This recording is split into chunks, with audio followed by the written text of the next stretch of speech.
Student मैं एक बार फिर से आ चुका हूं आप लोगों के लिए एक महा मैराथन क्लास लेकर।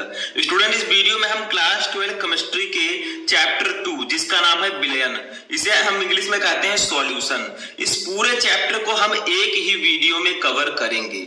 यानी कि 12th केमिस्ट्री का जो चैप्टर 2 विलयन है, इस पूरे चैप्टर को हम एक ही वीडियो में पढ़ेंगे, full chapter in one video. इससे पहले मैं आपको 12th केमिस्ट्री के चैप्टर 1 ठोस अवस्था को एक ही वीडियो में पढ़ा चुका हूं, उसका प्लेलिस्ट बना दिया गया है, आप वहां से जाकर उस वीडियो को देख सकते हैं, ठीक है, या फिर आप सर्च करके भी देख सकते हैं।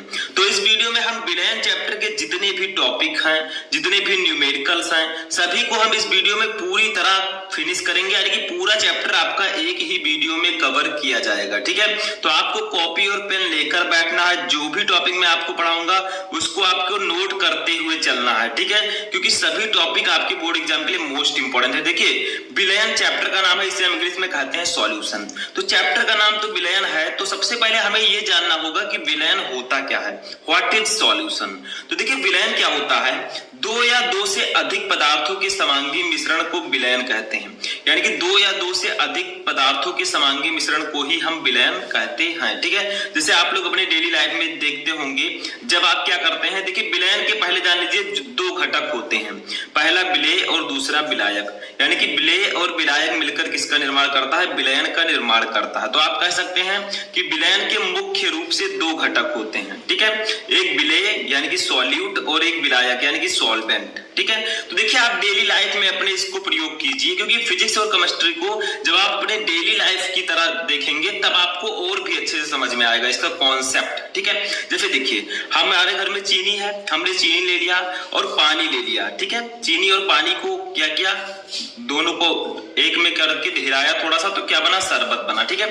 तो यहाँ पर जो चीनी होगा ये आपका विलेय होगा, पानी विलायक होगा और शरबत आपका विलयन होगा, ठीक है। तो देखिए यहाँ पर दो पदार्थ हैं, एक चीनी है और एक पानी है। तो दो या दो से अधिक पदार्थों के समांगी मिश्रण को जब हम इन दोनों को मिश्रित करेंगे, पानी में चीनी डालेंगे तो क्या बनेगा, विलयन बनेगा, ठीक है। तो यही आपका एग्जाम्पल होगा, ठीक है, चीनी प्लस पानी इक्वल टू शरबत। अब एक चीज आपको और याद रखनी है कि विलेय क्या होता है और विलायक क्या होता है। तो देखिए मैं बता दूं कि विलयन में जिसकी मात्रा कम होती है उसे हम विलेय कहते हैं। जैसे देखिए आप जब शरबत बनाते हैं तो ज्यादा पानी लेंगे, चीनी कम लेंगे, तभी वो शरबत बनेगा, ठीक है। तो चीनी की मात्रा कम है तो ये विलेय होगा, और विलयन में जिसकी मात्रा ज्यादा होती है, जैसे पानी की मात्रा ज्यादा होती है, तो ये आपका होगा विलायक, ठीक है। अगर आप चीनी ज्यादा ले लें, पानी कम लेंगे तो शरबत नहीं बनेगा, ठीक है। अगर आप पानी ज्यादा लेंगे, उसमें चीनी लेंगे, तब शरबत बनेगा, कम चीनी लेंगे, ठीक है। तो यहाँ पर जिसकी मात्रा विलयन में कम होगी वो विलेय होगा, जिसकी मात्रा ज्यादा होगी विलायक होगा। एक चित्र की सहायता से मैंने समझाने की कोशिश की है। जैसे देखिए मान लीजिए छोटा सा बर्तन है, इसमें चीनी रखा है, ठीक है, और ये गिलास है, इसमें पानी रखा है, ठीक है। तो ये आपका विलेय है और ये विलायक है, दोनों को हमने मिक्स किया। तो जब हम इस चीनी को इस पानी में डालेंगे तो देखिए क्या बना, इस गिलास में चीनी भी है और पानी भी है। देखिए चीनी के कण आपके बड़े बड़े हैं, पानी ये है, ठीक है। तो ये इसमें मिल गया, तो ये आपका विलयन बन गया।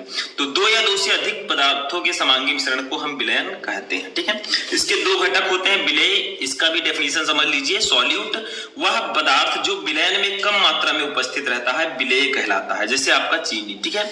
विलायक में देखिए सॉल्वेंट, इसे इंग्लिश में कहते हैं। देखिए वह पदार्थ जो विलयन में अधिक मात्रा में उपस्थित रहता है उसे हम विलायक कहते हैं, यानी कि सॉल्वेंट कहते हैं। जैसे मैंने एग्जांपल बताया आपका पानी, ठीक है। अब कोई जरूरी नहीं है कि आपका चीनी और पानी ही एग्जांपल हो, आपका एग्जांपल दूसरे भी हो सकते हैं, ठीक है।